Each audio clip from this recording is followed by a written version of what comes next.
What's a bigger difference that you see being around PFL than from your Bellator days? It's just every experience is new, but I'm really enjoying it. I can say that. And do you feel like you should be considered one of the women's MMA GOATs because of your strength of schedule? You fought Ronda Rousey, Amanda Nunes, so many people on your schedule. You might fight Kayla Harrison this season. You think you should be considered in that conversation when people speak about it, as you being a former champion as well? I mean, I think it's for people to decide, not me. So, it's up to you guys. Kayla, no, sorry, Julie. Sorry, I was mad. Julie, do you think if you meet Kayla later on and you do have the opportunity to face her, and you do beat her, do you think that validates your career at any point? Because your only losses have been to, the three GOATs that, many can argue back and forth.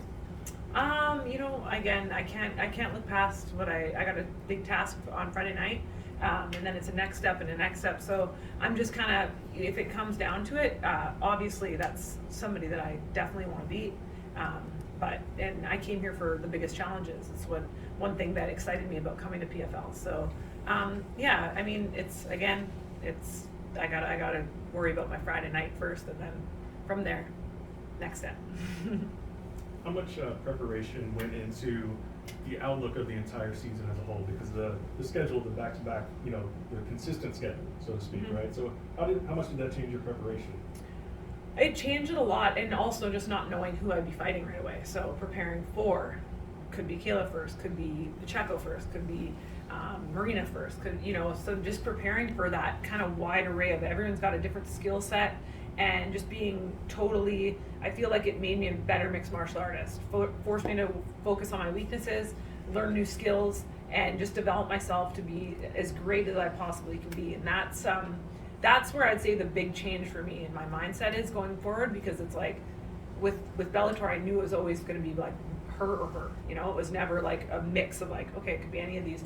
Well, there could have been, I didn't even know who was going to be a part of the season in the beginning, so it could have been other girls too. So I think that overall it just made me more complete, and also just knowing that it's a season, so there's no off switch. It's like, okay, it's go time, and it's go time until the end, and that's what excited me. I had these long 1-year gaps between my fights in Bellator. It frustrated me. I think that any mixed martial artist can say that this is pretty cool what PFL is doing, and I'm so happy to be here. And you have Genah on Friday. Yeah. How much have you, studied her game and kind of looked at what she's done in the PFL? Obviously, her season ended with that loss to Kayla Harrison last year. So did you take anything away from that you can apply to? Absolutely. Study. We do film study every week. Break down our opponents. Prepare. Because it's about preparation too. Going in there and knowing who you got. Like, I want to know the person. I want to know everything about the person I'm fighting. And I know that she's been working her butt off. I know that she's probably very disappointed with her last performance against Kayla, and that she's going to come in hungry and with some more skills under her belt. But that's what I'm prepared for. I didn't come here to get easy fights and people that I can walk all over. I came here to test myself, show how great I am, and that's what I plan on doing. And obviously, like you kind of touched on it a little bit, not knowing the schedule and who you're going to be facing. Like, if you had your choice, would you rather face Kayla earlier or later in the season? You know what? I don't know. I kind of was like, it is what it is. So I'm cool with anything, and that's my mentality. That's like, I'm cool with whoever I fight. I'm ready for whoever I fight, and it'll be what it'll be. But that's my mentality. Hello, Julia. Thank you for being here. So, 3 wins in a row. This is a really important fight, being in this regular season. How do you visualize this season going on? We saw your great fight last year. How do you visualize this season? Winning, and being dominant, and showcasing who I am, showcasing all the aspects of my game, putting it all together and coming out with my hands raised. That's how I visualize it.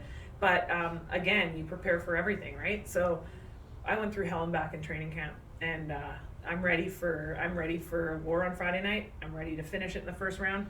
I'm ready for anything. So I visualized the perfection of it, and I've visualized hiccups along the road, and I'm kind of just, again, like I said, I'm ready for everything. So When everybody saw your record, you have 3 losses to basically the 3 goals to a lot of people. Do you think that if you beat Kayla in the probably in the finals or something like that, that could put you in the top goals of women MMA? You know, again, it's something that I don't really think that much about. Every opponent, I just kind of take it one step at a time, and whoever it is that I'm facing, obviously those losses piss me off. I'm a competitive mixed martial artist that I want to be the best. So they piss me off.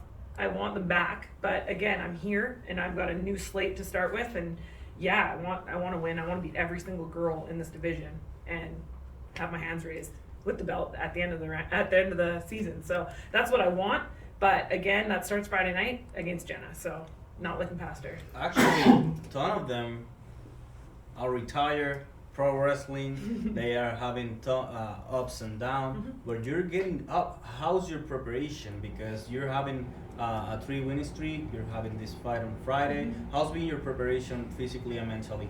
Great. Like, I think my experience is what I bring to the table. It's one of the things that all these learning experiences throughout the way, and these, you know, the things that don't break you make you stronger. Having that mentality, knowing who I am, having to face those, you know, it's facing yourself at the end of the day. And I think that with my skills and with my experience in the sport, that's one thing I know I've done. You know, I don't know about the other girls, but I've had to look at myself. I've had to start back after big losses and losing my belt against Cyborg and kind of like decide, do I still want this? I have to ask those questions, and I've answered those questions, and I'm hungrier than ever. So, yeah. Thank you. Thank you. Julia, what would you say would be the biggest difference in terms of how you feel at 155 pounds versus 145? Just so strong. Oh my God, it's been awesome. It's been cool to not be super stressed about weight. I just had to stress about his weight cut last week. So, you know, I gotta again, and I get to live like again. Jen is a southpaw 155er, and I live with, to me, one of the best 155ers out there at southpaw. And so it's been amazing to have him, Lance Gibson Jr. in my corner, but also as my training partner for this fight. And yeah, I'm glad I'm out of those big, you know, 15, 20, 22 pound weight cuts that I was doing for 145. So. You touched on it a little bit there, but in terms of your experience, do you feel like that kind of sets you apart in terms of just the overall division and the fights that you've had? Yeah, I do. I don't want to take away from what I know I bring to the table. You know, sometimes in the past I would almost like not give myself that credit, and I know what I bring to the table. So that experience has made me a better me all around as a person, as a mixed martial artist, and just me as with my confidence. You know, so I do think that that's going to be a big difference between me and the rest of the division. Thank you. Thank you. Hey Julia, you said you watch a lot of tape. Yeah. What area of this fight do you expect to have the most success in? I believe in my striking. I believe in all my aspects, my wrestling, my grappling. But I've watched a lot of tape, and I think that my wrestling is gonna definitely pay off in this fight.